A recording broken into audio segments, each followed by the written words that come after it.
La deuda mundial ha alcanzado niveles que no se veían desde la posguerra, y sus consecuencias podrían desencadenar una crisis histórica en 2025. Prepárate, lo que sigue podría cambiarlo todo. Suscríbete, comenta, comparte y activa la campanita.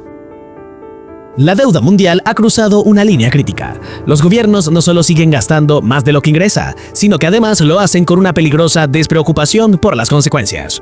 Esto no es una predicción alarmista sin fundamentos, es una realidad numérica visible en los balances de países como Estados Unidos, Francia, Japón o Italia. Las principales economías del mundo han construido sus modelos financieros sobre la acumulación constante de deuda, convirtiendo lo que debería ser una herramienta temporal en una dependencia crónica. El problema no es solo cuánto deben, sino la velocidad con la que esa deuda crece y el silencio político que la rodea. En la actualidad, la deuda pública de los países desarrollados se encuentra en niveles similares a los registrados justo después de la Segunda Guerra Mundial. ¿Cómo hemos regresado a ese punto sin haber librado una guerra global? La respuesta está en décadas de decisiones postergadas, déficits persistentes y un sistema financiero global que ha premiado al endeudamiento en lugar del equilibrio. Hoy, la deuda representa no solo un lastre financiero, sino un obstáculo real para el crecimiento, la inversión productiva y la sostenibilidad de las finanzas públicas. ¿Dónde queda la educación financiera cuando los propios gobiernos operan como si el dinero nunca se acabara? Estados Unidos, por ejemplo, gasta cada año alrededor de un 6% más de lo que recauda. Para cubrir ese hueco, no solo emite nueva deuda, sino que además necesita refinanciar intereses antiguos y cubrir vencimientos pasados. El resultado, termina pidiendo prestado cerca del 7,5% de su PIB anualmente. Esta dinámica transforma la deuda en un monstruo con vida propia. Cada año, una porción mayor del presupuesto federal se destina a pagar intereses, no servicios ni inversión.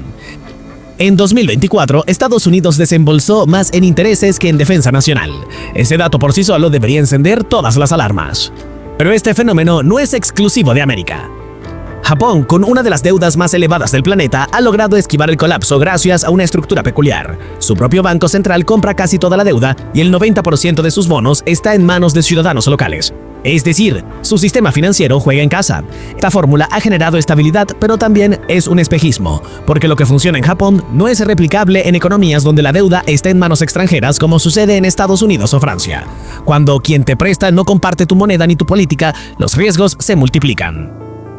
¿Y qué pasa si los inversores pierden la confianza? Entonces surge la llamada espiral de la muerte de la deuda. A medida que los inversores venden bonos, el precio de estos cae y los intereses suben. Pedir prestado se vuelve más caro y el costo del financiamiento se dispara. El sistema se ahoga en su propia presión. Esta espiral ya no es solo una teoría económica, es una amenaza latente, especialmente en un mundo donde las tasas de interés ya no están cercanas a cero y la inflación ha vuelto con fuerza. Los bancos centrales tienen una carta bajo la manga: imprimir dinero. Sin embargo, esta maniobra, que se utilizó agresivamente tras la crisis de 2008 y durante la pandemia, trae consigo un precio: la inflación. Cuando se imprime más dinero sin un aumento proporcional de productividad, el poder adquisitivo cae, los precios suben y el ahorro pierde valor. Entonces, quienes creían tener dinero inteligente se encuentran atrapados en un sistema que erosiona su capital silenciosamente. La acumulación descontrolada de deuda también limita la capacidad de reacción de los gobiernos ante nuevas crisis. Si los intereses ya consumen una cuarta parte del presupuesto, ¿cómo responder ante una nueva emergencia sanitaria, una guerra o una recesión global? El espacio fiscal se achica y con él la posibilidad de actuar. La deuda mal gestionada no solo hipoteca el futuro, sino que compromete el presente. El sistema financiero internacional ya no puede seguir ignorando el elefante en la habitación. Si bien durante años la deuda se consideró manejable gracias a tasas de intereses bajas, esa época terminó. Hoy mantener esos niveles de endeudamiento implica pagar intereses más altos, lo cual se traduce en menos dinero disponible para inversiones, programas sociales o desarrollo económico. ¿Qué sentido tiene hablar de libertad financiera si los gobiernos mismos viven atrapados en un ciclo de endeudamiento perpetuo? Lo más preocupante es que esta situación no se limita a la deuda pública. La deuda privada, es decir, la que asumen las empresas y los hogares, también ha alcanzado niveles récord. En muchos países, las familias están tan endeudadas como sus gobiernos. Esto genera un riesgo doble. Si se produce una recesión, tanto el Estado como los ciudadanos estarán demasiado ahogados como para poder actuar con flexibilidad. ¿Cómo construir riqueza en un entorno donde el ahorro es mínimo y el crédito se ha vuelto una muleta permanente? Desde 2008, el mundo ha enfrentado crisis tras crisis, colapsos financieros, pandemias, conflictos geopolíticos. La respuesta ha sido casi siempre la misma: más gasto público, más deuda, más expansión monetaria. Sin embargo, esta estrategia ha llegado a su límite. Ya no es sostenible seguir posponiendo decisiones claves sobre el déficit fiscal o la eficiencia del gasto.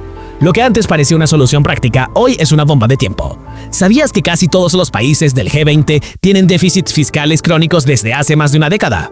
Y no se trata solo de números, el problema tiene un fuerte componente político. Reducir el déficit implica tomar decisiones impopulares, recortar gastos, subir impuestos o reformar programas públicos. Ningún partido quiere ser el que asuma ese costo político, por eso el problema se patea hacia adelante una y otra vez. Así se alimenta una narrativa peligrosa, que siempre se puede pedir más prestado sin consecuencias reales. Pero la historia demuestra lo contrario. En algún momento los mercados reaccionan, la confianza se erosiona y los sistemas colapsan. Los llamados vigilantes de los bonos solían actuar como un freno natural a estos excesos. Cuando los gobiernos se descontrolaban con el gasto, los inversores vendían bonos, haciendo subir los intereses y forzando la disciplina fiscal. Pero en los últimos años, los bancos centrales han distorsionado ese mecanismo. Compraron tanta deuda pública que eliminaron las señales del mercado. Hoy no hay una verdadera evaluación del riesgo soberano porque el principal comprador del bono es el propio Estado. Esta manipulación ha creado una burbuja que podría estallar si la inflación persiste y los tipos de intereses continúan subiendo. En ese contexto, países como Alemania, que tradicionalmente han sido prudentes con su deuda, también han empezado a cambiar. La nueva canciller ha aprobado un gasto masivo en infraestructura y defensa, rompiendo con una larga tradición de austeridad. Y aunque esto puede tener un efecto positivo en el corto plazo, también supone asumir nuevos riesgos ni se acompaña de una estrategia sólida para mantener el equilibrio fiscal. Estamos entrando en una era donde el endeudamiento masivo es la nueva norma. Por su parte, Italia y Francia enfrentan desafíos similares. Aunque Italia ha mostrado señales de mayor responsabilidad fiscal bajo su actual liderazgo, sigue cargando con una deuda superior al 135% de su PIB. Francia, en cambio, continúa luchando por un gasto público desbordado y una política interna que dificulta cualquier intento serio de reforma estructural. Europa, como bloque, necesita tomar decisiones coordinadas si quiere evitar una repetición de las crisis de deuda que vivió en la pasada década. El caso de China también ilustra los riesgos de unas estrategias basadas en la deuda. Aunque su crecimiento fue espectacular durante las últimas 2 décadas, la economía china comienza a desacelerarse y la deuda acumulada se ha duplicado. Además, enfrenta una población que envejece rápidamente, lo que incrementará la presión sobre el gasto público y reducirá el dinamismo económico. Si la segunda economía del mundo pierde fuerza, el impacto global será inevitable. Y aquí aparece otro factor clave, la confianza en el dólar. Estados Unidos ha tenido durante décadas el privilegio de emitir la moneda de reserva mundial. Eso ha permitido endeudarse sin restricciones aparentes. Pero si el resto del mundo comienza a dudar de su estabilidad fiscal, el apetito por los bonos estadounidenses podría disminuir, y con ello tambalear la base sobre la que se construye todo el sistema financiero internacional. ¿Qué pasaría si los grandes compradores de deuda como China o Arabia Saudita decidieran vender parte de sus reservas? El futuro económico global está en juego y entenderlo es clave para proteger tus finanzas. Dale like, suscríbete, comenta tu opinión, activa la campanita y explora más videos del canal. Nos vemos pronto con contenido que te ayudará a tomar mejores decisiones.